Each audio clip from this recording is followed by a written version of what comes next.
এবারের বিপিএলে শিরোপা ধরে রাখার মিশন খুব ভালোভাবে শুরু করেছে ফরচুন বরিশাল। 9 জয় 3 পরাজয়ে 18 পয়েন্ট নিয়ে কোয়ালিফাই 1 হিসাবে প্লে অফ নিশ্চিত করেছে তামিমের বরিশাল। কাগজে কলমে তাদের দল এবারের বিপিএলে সবচেয়ে শক্তিশালী।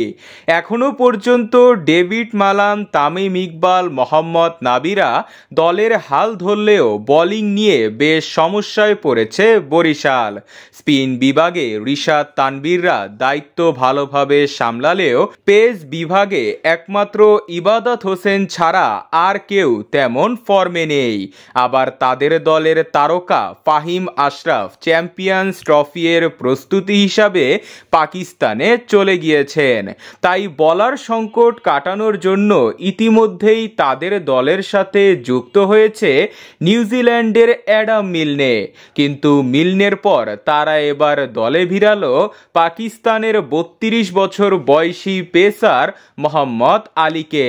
অনেকের কাছে নামটা নতুন হতে পারে, তবে যারা পাকিস্তানের হয়ে টেস্ট খেলা ফলো করেন তারা জানেন মোহাম্মদ আলী কি মাপের বোলার।